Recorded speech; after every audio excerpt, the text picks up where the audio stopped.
तो hello dear students and friends, आज की इस वीडियो में बात करने वाले हैं NDA Pune group C recruitment 2024 के बारे में। आपको बता दें, इससे पहले भी हमने पिछले साल भी इस पर्टिकुलर रिक्रूटमेंट के रिगार्डिंग आपको वीडियोज़ को बताया था और बहुत सारे स्टूडेंट्स उस वीडियोज़ को देखे थे और बहुत सारे स्टूडेंट्स का सिलेक्शन भी हुआ था। हम बताएंगे इस वीडियोज़ के बारे में, इस वीडियोज़ में आपके इस पर्टिकुलर रिक्रूटमेंट के रिगार्डिंग। ये रिक्रूटमेंट जो है स्टूडेंट्स बहुत ही कह सकते हैं कि आसान रिक्रूटमेंट है, बेसिक रिक्रूटमेंट है और इसके रिगार्डिंग एजुकेशन क्वालिफिकेशन भी कुछ बहुत ज़्यादा हाई लेवल का कुछ नहीं मांगा जाता है और इसका जो प्रोसेस होता है सिलेक्शन का वो भी बहुत ही आसान होता है। अगर आप इसके बारे में मेहनत करना चाहेंगे तो आपका बिल्कुल सिलेक्शन हो। तो वीडियो जानेंगे कि इसके रिगार्डिंग एज लिमिट इस बार क्या रखे गए हैं, एजुकेशन क्वालिफिकेशन क्या मांगा गया है, मेरिट बेस्ड सिलेक्शन होगा तो कैसे होगा, क्या होगा, उन सभी चीज़ों को बताएंगे। सैलरी कितने मिलेगी, सिलेक्शन कैसे होगा, काम क्या करना होगा। तो वीडियोज़ को देखते रहिएगा, कंप्लीट वीडियोज़ को वॉच कीजिए। फ्रेंड्स, यदि आपको कोई भी डाउट हो तो आप हमसे कमेंट बॉक्स में लिखकर पूछ सकते हैं फ्रेंड्स।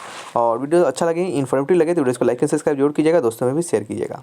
चलो स्टूडेंट्स, बढ़ते हैं आपके ऑफिशियल नोटिफिकेशन की ओर। ये आपका ऑफिशियल नोटिफिकेशन है जो कि national defence academy Khadakwasla Pune के द्वारा जारी किया गया है। यहाँ पे हम बात करेंगे आपके वैकेंसी के बारे में। तो यहाँ पे अलग अलग प्रकार के पोस्ट हैं और उसके रिगार्डिंग हम एजुकेशन क्वालिफिकेशन को भी जरूर समझेंगे। तो पहले वीडियोज़ को ध्यान से देखिएगा। पोस्ट जो है आपके पहला लोअर डिविजनल क्लर्क है, स्टेनोग्राफर है, ड्राउटमैन है, सिनेमा प्रोजेक्टिनिस्ट है, कुक है, आपके कंपोजिट कम प्रिंटर है, सिविलियन मोटर है, कारपेंटर है, फायरमैन है।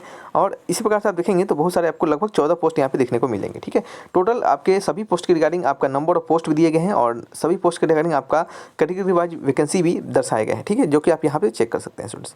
हम यहाँ पे बात करने वाले हैं आपके यहाँ पे फॉर्म जो है आपका, सबसे पहले कि आपका फॉर्म जो है वो कब से कब तक भरा जाएगा उसे समझ लेते हैं। तो स्टूडेंट्स, बात करते हैं आपका फॉर्म कब से कब भरा जाएगा। तो आपका ये 27/1 से लेकर 2024 वो तो रहेगा ही, ये इससे लेकर आपका 21 डेज तक आपका फॉर्म भरा जाएगा। यानी कहने का मतलब 16/2/2024 तक इस फॉर्म को भरा जाएगा।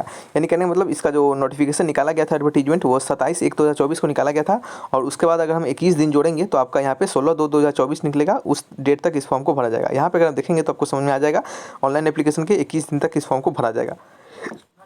फॉर्म को आप ऑनलाइन माध्यम से भर सकते हैं और फॉर्म को भरने का स्टूडेंट्स ध्यान से सुनिएगा, फॉर्म को भरने का आपका कोई भी फीस यहाँ पे आपको नहीं लगेगा। ठीक है, या फिर शायद 100 रुपये का फीस आपको लगभग यहाँ पे देना होता है। अगर हम इसके बारे में डिटेल बताते हैं, हमने सही बोला था, आपको कोई भी फीस यहाँ पे देने की जरूरत नहीं है। ठीक है स्टूडेंट्स, अब बात करते हैं यहाँ पे नेक्स्ट हम आपका इसके रिगार्डिंग एजुकेशन क्वालिफिकेशन के रिगार्डिंग। तो अलग अलग आपके कह सकते हैं कि पोस्ट के रिगार्डिंग अलग अलग एजुकेशन क्वालिफिकेशन है। स्टूडेंट्स, यहाँ पे बात करते हैं एजुकेशन क्वालिफिकेशन के बारे में। तो आपका specific duty of multitasking staff and office and training, ये आपका सीरियल नंबर 14 एवं से ऊपर तक के लिए जो एजुकेशन क्वालिफिकेशन है वो आपका क्लास 10th मांगा गया है। और आपके पास जो भी क्लास 10th के साथ साथ आपका जिस भी पोस्ट के रिगार्डिंग आप फॉर्म को भरेंगे उसके में आपका कह सकते हैं स्किल होना चाहिए, यानी उसमें आपको काम आना चाहिए। जैसे कि माली है अगर, तो मालिक में आपको माली का काम आना चाहिए बिल्कुल यहाँ पे। और आपका यदि फायरमैन है तो फायरमैन का काम आना चाहिए, कुक है तो आपको कुक का काम आना चाहिए, क्योंकि एक आपका स्किल टेस्ट भी करवाया जाएगा। अब हम समझेंगे यहाँ पे सिलेक्शन प्रोसेस कैसे लिया जाएगा उसके बारे में समझिएगा। तो सिलेक्शन प्रोसेस में होगा जो स्टूडेंट्स वो आपका एज लिमिट भी समझ लेते हैं। तो एज लिमिट जो आपका होगा वो मिनिमम आपका यहाँ पे देख सकते हैं, एज रिलैक्सेशन तो मिलेगा ही मिलेगा और एज लिमिट आपका जो 20 से 21 होता है मैक्सिमम आपका, वही आपका यहाँ पे भी रहने वाला है। ठीक है, 21 तक कह सकते हैं, या फिर आपका कुछ के रिगार्डिंग आपका 25 से 27 भी है, जैसे कि और अदर एग्जामिनेशन में रहते हैं। जैसे कि अगर देखेंगे कुछ के रिगार्डिंग 18 से 27 ईयर है और कुछ के रिगार्डिंग 18 से 25 ईयर है। तो आप जिस पोस्ट के लिए भरेंगे अपने एज लिमिट को वहाँ से आप चेक कर लेंगे। ठीक है, चलिए आगे बढ़ते हैं। यहाँ पे बात करते हैं आपका सिलेक्शन कैसे होगा उसे समझ लीजिएगा। तो सिलेक्शन जो होगा स्टूडेंट्स आपका एक मेरिट तैयार किया जाएगा और उस मेरिट के बाद आपको यहाँ पे आपका कह सकते हैं कि रिटन टेस्ट के लिए बुलाया जाएगा और स्किल टेस्ट के लिए भी। तो कैसे होगा उसे समझिएगा। सबसे पहले क्या होगा स्टूडेंट्स, आपका शॉर्ट लिस्टिंग होगा। क्या होगा, शॉर्ट लिस्टिंग होगा आपके एप्लीकेशन का। ठीक है, जितने भी स्टूडेंट्स यहाँ पे एप्लीकेशन भरेंगे जरूरी नहीं है उन सारे को यहाँ पे एग्जामिनेशन देने के लिए बुलाया जाएगा।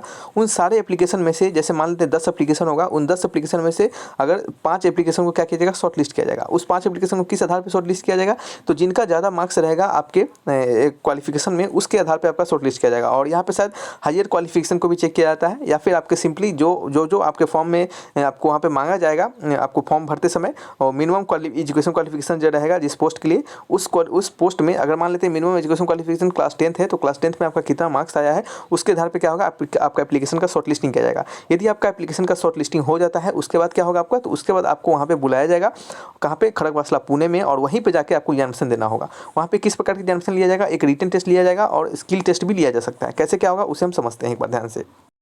तो अगर आपका मान लेते हैं एप्लीकेशन शॉर्ट लिस्टिंग हो गया है तो आपको रिटन टेस्ट के लिए वहीं पे बुलाया जाएगा खड़गवासला पुणे में, ठीक है, जहाँ पे आपका general intelligence reasoning, numerical aptitude, English language और जनरल अवेयरनेस का टेस्ट होगा। 25-25 क्वेश्चन होंगे और 25-25 मार्क्स के, ठीक है। इसमें होने के बाद आपका यदि इसमें आप क्वालिफाई कर जाते हैं तो आपका क्या होगा, एक स्किल टेस्ट करवाया जाएगा स्टूडेंट्स। स्किल टेस्ट किस आधार पर होगा, तो स्किल टेस्ट सभी अलग अलग पोस्ट के रिगार्डिंग अलग अलग स्किल टेस्ट होंगे। जैसे कि लोअर डिविजनल क्लर्क का पोस्ट होगा, अगर स्टीनोग्राफर का पोस्ट होगा तो उसके रिगार्डिंग उनका स्किल टेस्ट में टाइपिंग कंपलसरी है, उनको टाइपिंग करवा ही जाएगा क्योंकि वहाँ पे टाइपिंग से रिलेटेड काम होगा उनका। लेकिन बात करते हैं जहाँ पे आपका कोई सफाई कर्मचारी या फिर माली होंगे या फिर आपका ड्राइविंग होंगे तो उनसे रिलेटेड आपका उनका स्किल टेस्ट करवाया जाएगा। या फिर जो ड्राउटमैन होंगे तो ड्राउटमैन से रिलेटेड उनका जो भी स्किल होता है, फीटर से रिलेटेड फीटिंग का स्किल जो होता है वो सभी वहाँ पे टेस्ट किया जाएगा, ठीक है। तो ये सभी आपको वहाँ पे होंगे रिटन एग्जामिनेशन के बाद। तो जो आपका स्किल टेस्ट होगा वो क्वालिफाइंग नेचर का होगा, वो बहुत हार्ड नहीं होगा। और ये जो क्वेश्चन होते हैं ये भी क्लास 10th लेवल के ही होते हैं, तो ये भी आपके लिए बहुत ज़्यादा हार्ड नहीं रहेगा। अगर आप पहले से प्रिपरेशन कर रहे हैं तो आपके लिए बिल्कुल ईजी साबित होगा ये सभी चीज़, ठीक है। स्टूडेंट्स, तो आपको सभी तमाम जानकारी मिल गई होगी। अगर हम सैलरी के बारे में बात कर सैलरी के बारे में स्टूडेंट्स बात करते हैं सैलरी का, तो सैलरी देखेंगे तो अलग अलग पोस्ट के रिगार्डिंग अलग अलग है। जैसे कि कुछ के लिए लेवल 2 का, कुछ के लिए लेवल 4 का, कुछ के लिए आपके लेवल 1 का भी सैलरी है। सभी का सैलरी स्ट्रक्चर दिया गया है। जैसे कि एक सैलरी हम आपको बताते हैं, जैसे कि किसी का स्टूडेंट्स का लेवल 2 अगर सैलरी होगा तो 19,000 आपका बेसिक पे होगा और इसमें आपका मैक्सिमम पे जो होगा 63,000 तक होगा। लेकिन आपको 63,000 नहीं मिलेगा, 19,000 के बाद आपको अदर अलाउंसेस मिलेंगे जो कि अगर आप जोड़ेंगे तो आपको स्टार्टिंग का सैलरी ही 35K से लेकर 40K के बीच में आपका बन जाएगा, ठीक है स्टूडेंट्स, क्योंकि इसमें बहुत सारे अलाउंसेस मिल जाते हैं आपको। तो उसी प्रकार से अगर आप जिस पोस्ट के लिए बढ़ेंगे उसके रिगार्डिंग लेवल सैलरी अपने लेवल को देखेंगे। जैसे लेवल 4 का सैलरी होगा उसके रिगार्डिंग 25 के बेसिक पे होगा, उसके बाद अदर अलाउंसेस मिलेंगे, उनका सैलरी 40K से 45K के बीच में बनेगा। तो इस प्रकार से आपका सैलरी स्ट्रक्चर होगा और काम क्या होगा, आपका जिस प्रकार से जैसा पोस्ट होगा उसके अनुसार आपका काम होगा, ठीक है। ड्राइवर का काम ड्राइविंग का होगा, कुक का काम कुक का होगा, सिंपल बात है। इस प्रकार से आपका काम होंगे, ठीक है। तो आपको समझ में आया होगा। यदि कोई डाउट होगा तो हमसे कमेंट बॉक्स में लिखकर जरूर पूछेगा। तो रखते हैं इस वीडियो को यहीं पे, मिलेंगे नेक्स्ट वीडियो में। Thanks for watching.